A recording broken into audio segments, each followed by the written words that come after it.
So, for today's homily, I'm choosing to speak about reincarnation. And so I've stitched together 3 different readings from 3 different Gospels that, for me, are suggestive of Jesus' teaching about reincarnation. So I want you just to pay attention and see if you can infer from these texts, the message that I'm taking out of them.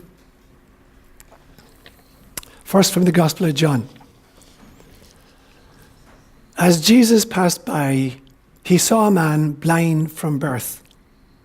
His disciples asked him, "Rabbi, who sinned, this man or his parents, so that he was born blind?" From Matthew's Gospel in chapter 17. After 6 days, Jesus took Peter, James, and John his brother, and led them up a high mountain by themselves. And he was transfigured before them. His face shone like the sun, and his clothes became white as light. And behold, Moses and Elijah appeared to them, conversing with Jesus. Then the disciples asked him, "Why do the scribes say that Elijah must come first?" He said in reply, "Elijah will indeed come and restore all things. But I tell you that Elijah has already come, and they did not recognize him, but did to him whatever they pleased." Then the disciples understood that he was speaking to them about John the Baptist. And finally, from Mark's Gospel, chapter 10. Then Peter spoke up, "We have left everything to follow you." "Truly, I tell you," Jesus replied, "no one who has left home, or brothers or sisters, or mother or father, or children or fields, for me and for the good news, will fail to receive 100 times as much in this present age, homes, brothers, sisters, mothers, children, and fields, along with persecutions, and in the age to come, eternal life." Words inspired by God. A couple of months back, in fact, just around St. Patrick's Day, we had a visitor from Kenya, a sister, a nun, called Jesire Sergon. Many of you remember, Amelia. And when I left Kenya in 1986, Jesire was an 8-year-old girl. And she came back after 30 years. We found each other. She came back here and spent a weekend here, staying with Akata. And I had lived with Jesire's people for 14 years, the Kalenjin people. She's belonged to a subgroup called the Tugen group. And I've said to you a few times before that the Kalenjin had this extraordinary system of naming their babies. So when a baby was born, a baby would be given 3 very different names. The first name had to do with the circumstances of the child's birth. So if I met a little boy whose name was Kiprop, I knew immediately that he was born during the rainy season. If his name was Kipruto, I knew he was born while his mother was traveling. If his name was Kipkwej, I knew he was born at dawn. If a little girl's name was Chemungeno, I knew that she was born when the goats were going out to pasture. And if a little girl's name was Cherubet, I know that she was born during a famine. So the first name had to do with the circumstances of the child's birth. You could tell a lot immediately about the circumstances of the birth by the first name. The second name that was given to the child in Kalenjin was called Gainatab Musarek, which translates as the porridge name. And it was a special pet name that only the mother could use to the child. Nobody else had permission to use this name for the child, only the mother. And even if the child has grown up and is an adult and is misbehaving, once the mother pronounces this Gainetab Musarek, the child just folds and becomes a little baby again, totally malleable. And then the third name had to do with the ancestors. So a few days after the little baby was born, they were bringing some elder of the tribe who knew the genealogy of the little child. And in chronological order, the elder would begin naming out the ancestors of this baby. And when the baby sneezed, they would say, that's it. That's the ancestor who's come back. So it was a form of reincarnation. The ancestors recycled within the family. You get the very same notion among the Druze of the Lebanon, and you find it among the Inuit of Alaska, that people reincarnate within their own family system. And in fact, very often in the Inuit system, when a person is dying, they'll put a chalk mark or a charcoal mark someplace on the person's body who is dying, and then over the next few years, they'll look for a birthmark with the same configuration on the body of a child. And they realize this is grandpa come back. There's the sign, exactly the sign. And so for the Kalenjin, they believed in a form of reincarnation. So I lived with people who accepted reincarnation as part of the system. But I never paid a whole lot of attention to it. It was just an interesting ceremony. So that's what I want to kick off with today. I want to talk about reincarnation. And I want to make 4 main points, basically. First, I want to ask myself the question, who believes in reincarnation? Secondly, if I've lived other lifetimes, how come I don't remember them? Thirdly, I want to talk about the problem with time. And then fourthly, what is the purpose or the point of incarnation? So firstly, who believes in reincarnation? Well, the truth is, all the shamanistic cultures of the world believe in reincarnation. Whether you find them in Asia, or Africa, or the Americas, all the shamanistic peoples believed in reincarnation. When you look at the old civilizations, the Celts, the Druids believed in reincarnation. The Sumerians believed in reincarnation. The Egyptians believed in a form of reincarnation. So all the Norse had great mythology about reincarnation. When you look at the Middle Eastern part, even modern religions, when you look at the esoteric or the mystical part of Judaism, the Kabbalah, or Christianity, or Zoroastrianism, or Gnosticism, they all believed in reincarnation. And obviously, very obviously, you go to Asia and you look at Hinduism, Buddhism, Jainism, and Sikhism, they all believed in reincarnation. There was a poll done here in 2009 by the Pew Survey Group, and they found out that even 25% of American Christians believe in reincarnation. And in a world survey a few years back, international survey, 51% of the world's population believe in reincarnation. So reincarnation is not this weird thing, that primitive people long ago subscribed to. It's alive and kicking in our planet today. So I want to look at these readings I chose today and just, unpack them for a few moments. Did Jesus believe or teach reincarnation? One of them is from Matthew's Gospel in chapter 17. And it's a story that takes place about just a few weeks before Jesus dies. And he takes 3 of his disciples, Peter, James, and John, and they go up onto Mount Tabor. And he has an extraordinary experience, the transfiguration experience, where Moses and Elijah appear to him. Now, Moses was dead at least 1,250 years. Elijah was gone about 800 years, and there they are conversing with Jesus. And the apostles are scared, absolutely scared. So when the encounter is finished and they're coming down the mountain, one of them says to him, why do the teachers tell us, or why do the scriptures say that before the Messiah can come, Elijah has to come back? And Christ's response is, Elijah already came back, and they did with him what they wanted. And Matthew adds right there in parentheses, he says, here Jesus was talking to them about John the Baptist. Here's Jesus claiming that John the Baptist is the reincarnation of Elijah. So that you find in Matthew chapter 17.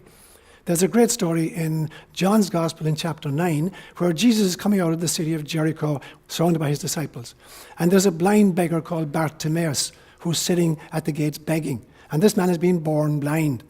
And just as a throwaway question as they're passing by, one of them says to Jesus, this guy here, why was he born blind? Was it because of his parents' sin or because of his own sin? Now, you try to unpack that question, leave alone Jesus' answer. How could they ask that question? Out of what mindset was that question coming? Was this man born blind because of his sin of his parents or his own sin? Now, in the Jewish cosmology of the time, God would punish the sins of the parents to the 3rd and 4th generation. So it's possible that this guy's grandfather had committed a sin, he ate pork or something, and God is now punishing the grandchild by making him blind. So is that a possibility? Yeah? Or that the mother didn't go to Mass regularly on Sundays, and God is going to punish her by having a blind baby? Or is this man's own responsibility? If it's his own responsibility, there's only 3 possibles here. If it's his own responsibility, there's only 3 possibilities. The first one is that God engages in some kind of retroactive punishment. So God knew that if this guy was born with eyesight, at the age of 21, he'd break into an optician's store and steal a very kind of costly pair of cool shades. And so God decided to make him blind. So he'd never get to 21 and break into the opticians. So some kind of retroactive punishment where God knew ahead of time the sin that might happen and he preempted it by making the guy blind. That's one possibility. I don't believe it, obviously. The other one is that this kid committed some kind of a crime in utero. There's a prescription, for instance, that on the Sabbath day, you can only do a certain amount of movement. You can only walk a certain distance or do a certain amount of work. So was this kid like doing somersaults inside, and he did it too much one day. He went over the agreed upon number. Like I said, servile work, you broke the Sabbath, you're going to get punished. It's a second possibility. Anybody here believe that? The other possibility is reincarnation. That somehow this man is being punished in this lifetime for stuff he did in a previous life. That's the mindset. Now, I don't believe in karma as a punishment, as a punitive mechanism, but that's the only explanation for the question the disciples asked Jesus. Who is responsible for this man's blindness, his parents or himself? So the only explanation, if he's responsible, it's reincarnation. So obviously, Christ is talking, or at least the question is suggestive of reincarnation. And the Jews at the time of Jesus did believe in reincarnation. The third story is interesting. It's from Mark's Gospel in chapter 10.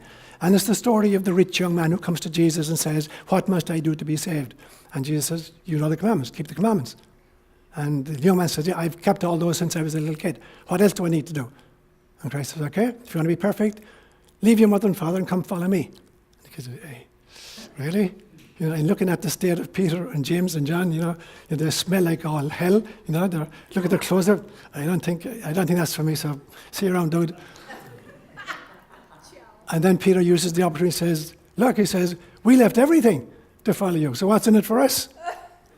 And Jesus, I guarantee you, nobody who has left father or mother, wife or children, or land for my sake and the sake of the good news, in other evolving spiritually, will not receive 100 times more husbands and wives and fathers and mothers and children land in this present life, and in the world to come, life everlasting.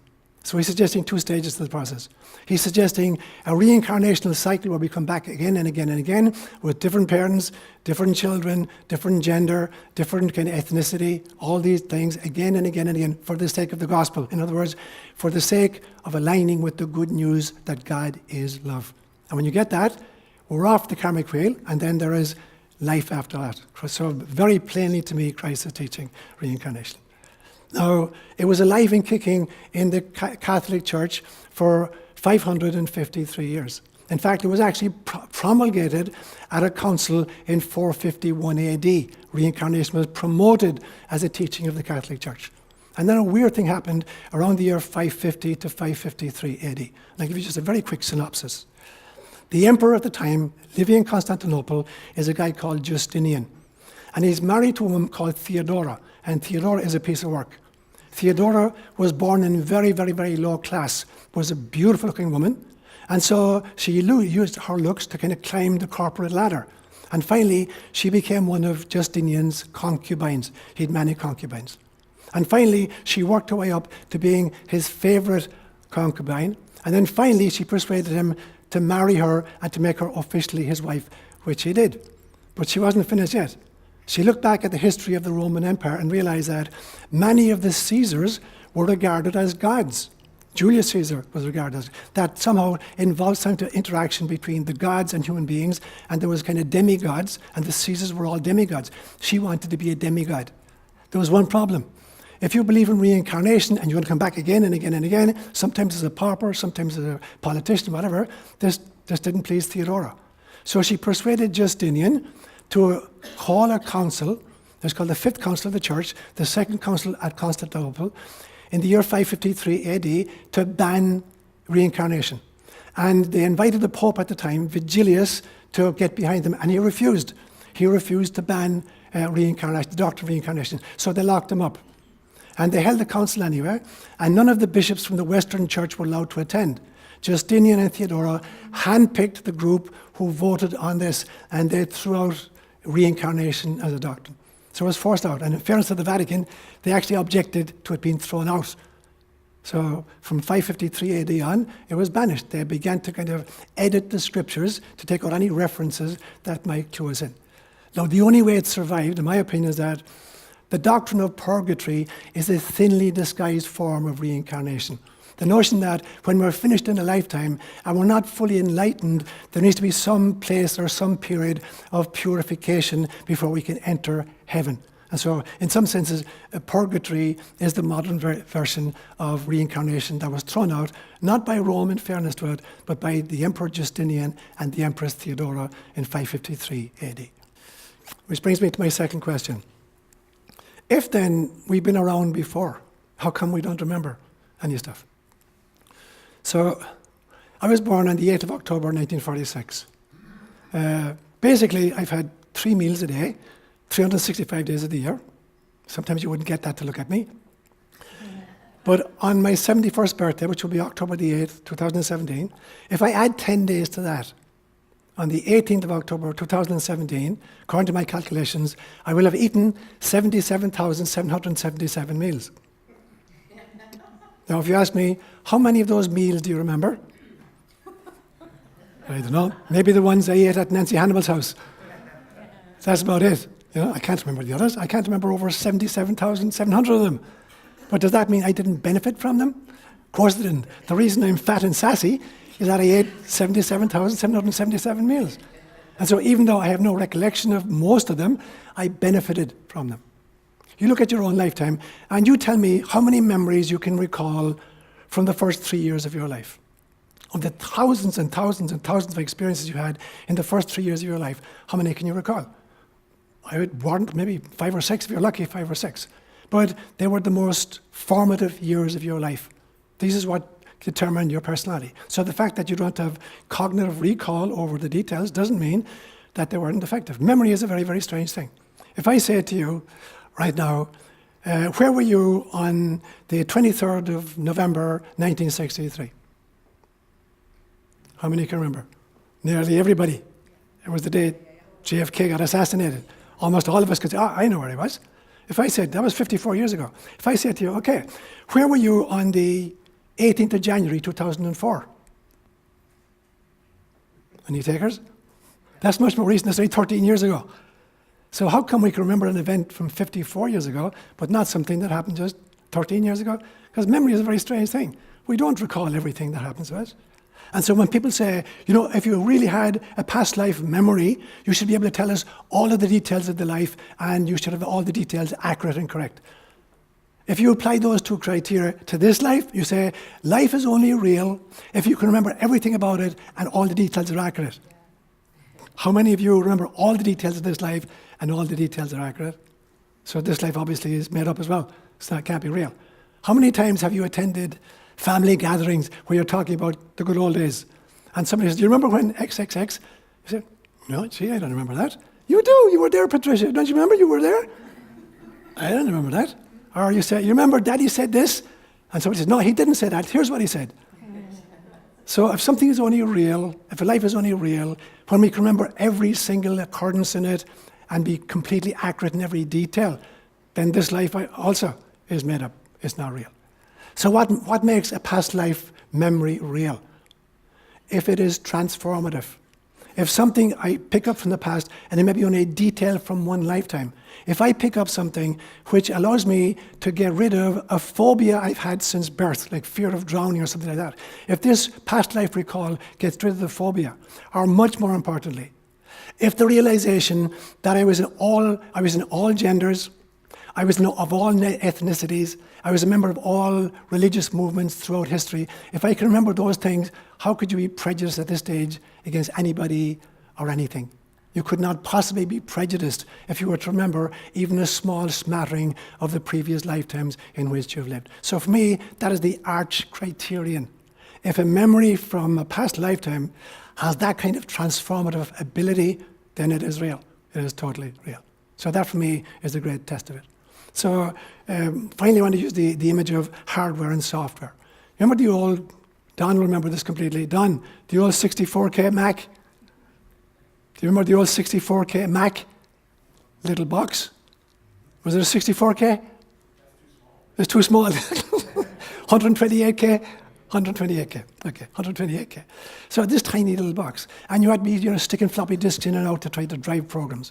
And then subsequent versions, built into the hardware is all what the stuff that was previously like software. You had to feed in all these new kind of programs to make it work. So subsequent generations of hardware incorporate all the previous versions of what needed software in the past. That's what the personality is like. Every little baby that's born is already pre-programmed with all of the experiences of all her previous lifetimes. So she starts off with this temperament, which is the sum total of all of the experiences of all of the past incarnations. And then the personality for this lifetime will develop on the basis of the experiences she's having right now. So that's the way in which we remember. We don't remember mostly by cognitive recall. We remember because we're wired because of the experiences we've had in previous incarnations. And if we do happen to remember a past life, if it's transformative, particularly if it brings us more into alignment with love, it's a real experience you've uncovered, real experience. So that would be the second point I'd make. The third one is the problem with time. So although I'd been exposed to the notion of reincarnation in Kenya for 14 years, and then obviously I'd known something about Buddhism and Hinduism, I'd never kind of taken it seriously. And then I was in ITP beginning in September of 1987. And one of the first things we did as a group, the first year class, was to do a weekend workshop on with a lady called Barbara Findyson on what was called perinatal exploration. So perinatal is what happens around the time of your birth. And the idea was that you'd break up into pairs, and each person got 3 hours to be the subject and 3 hours to be the kind of the protector. And the idea was that you would try to re-experience your own birth. In the belief system, that many of our kind of issues or psychological issues have to do with in-utero experiences, and particularly the birth process, which can be really, really difficult. So the idea was that you create an atmosphere, a very, very dark room, particular kind of music. You're lying between 2 rows of pillows on the ground, representing the birth canal, and you're supposed to try to reconnect with your own birth experience. Now, I had 23 classmates. 22 of them had the experience of being born. When it came to me, I was expecting, okay, I'm going to somehow experience myself in Peg's womb, and I'm going to experience what it was like to get born, because I knew it was a difficult birth. I was a forceps delivery, which is why I got such a strange head and such strange ideas. I was dragged out, kicking and screaming. So I'm thinking, okay, that's the experience I'm going to have. What happened for me was, I experienced myself as an 18th century little girl in Nepal, like a 15, 16-year-old girl, giving birth to her own firstborn. And it was so real and so powerful that literally for 3 days afterwards, I couldn't even walk properly. I had sore thighs. And it totally shook me up. Here was an experience of something that just totally blew me out of the water. So then I began to look at it more seriously.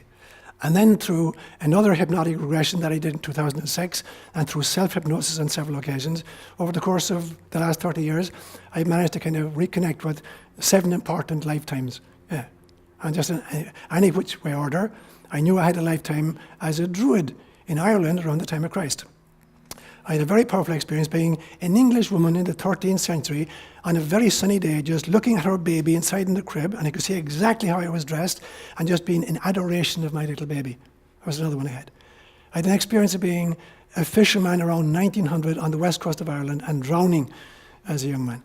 I had an experience being a theologian in Germany in the 1500s and running foul of the church.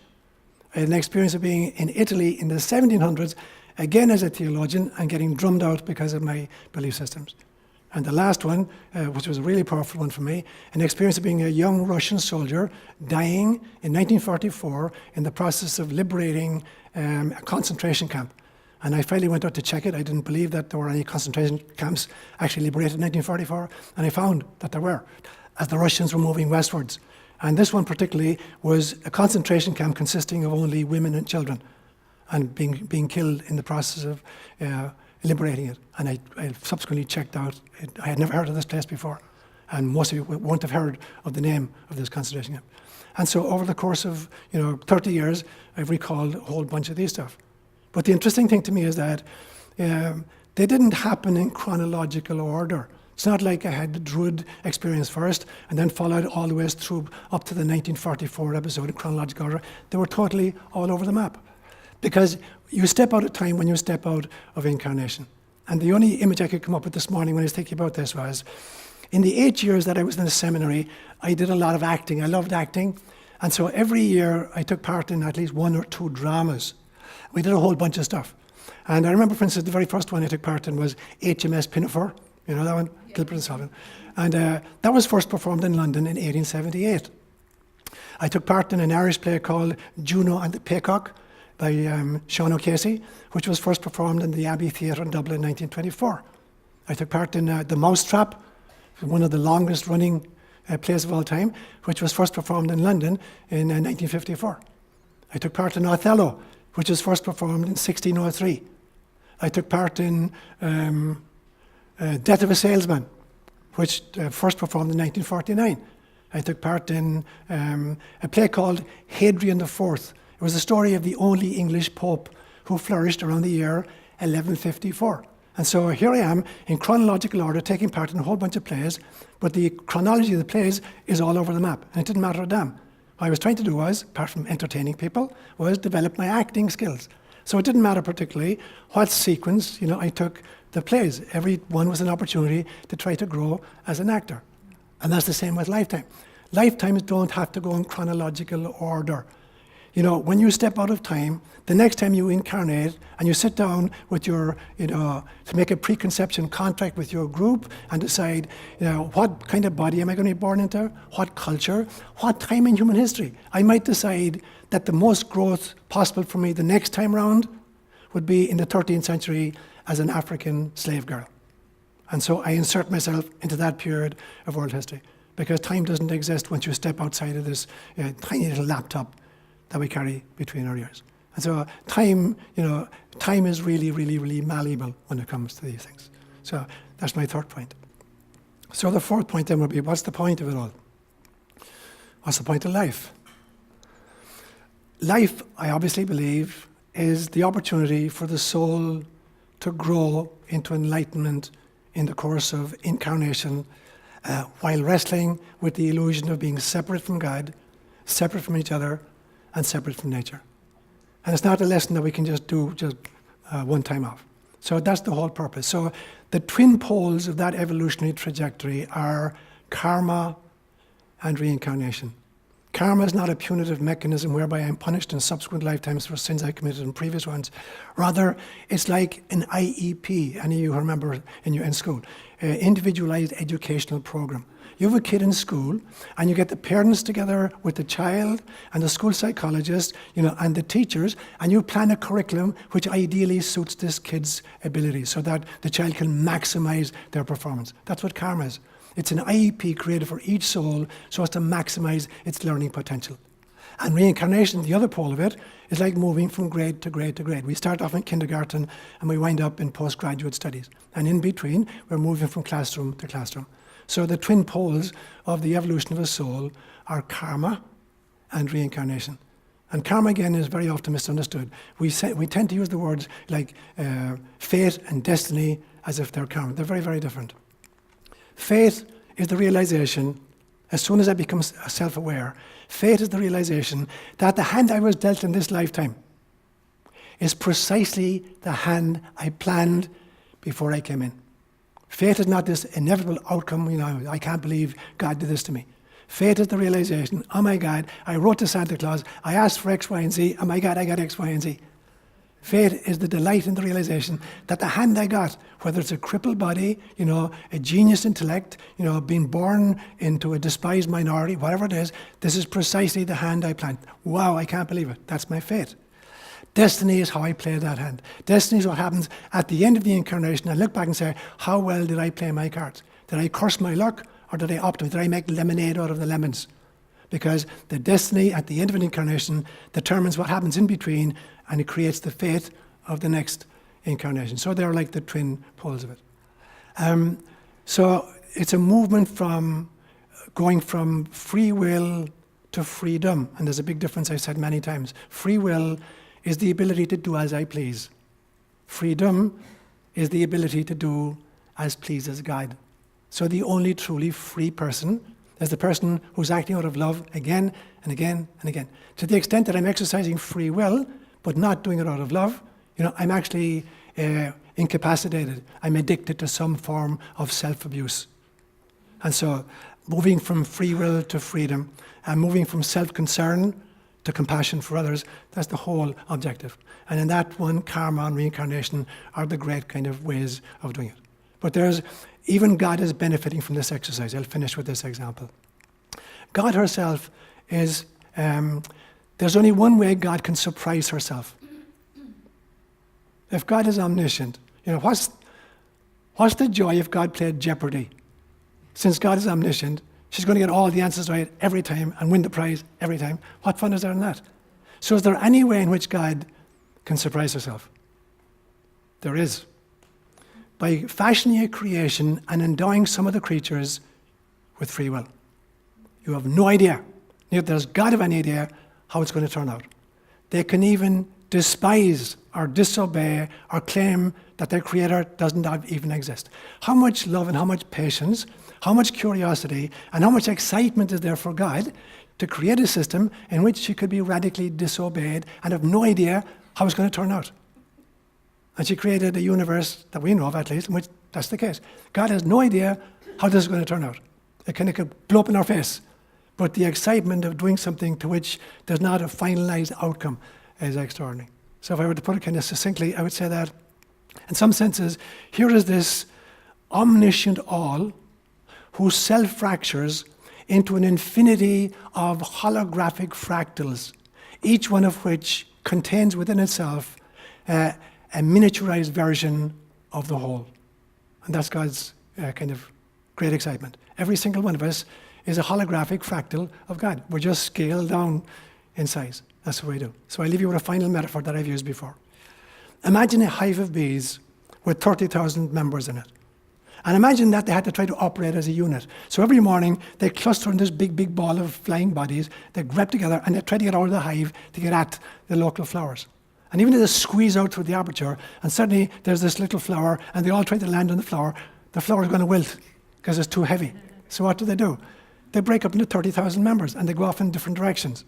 And if they have a radius of 3 miles, then pi r squared tells us that in the course of a day, they'll cover 27 square miles of territory.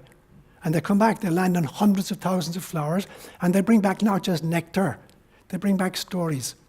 And then they sit around the fire, and God, the transcendent God, is the queen bee. And she says, what happened today? Tell me what happened today. And she gets 30,000 tales being told of the experience of the day. And that's how God generates excitement for herself. And then the nectar is the reward. The nectar is the realization that we're growing deeper and deeper until finally we realize that in fact this was a play. And God created the play, directed the play, produced the play, created the costumes, wrote the script, made the plot, acted all of the parts, and chose the locations. So the ego is simply a dream that the soul is having. And the soul is just a dream that spirit is having, and spirit is a dream that God is having.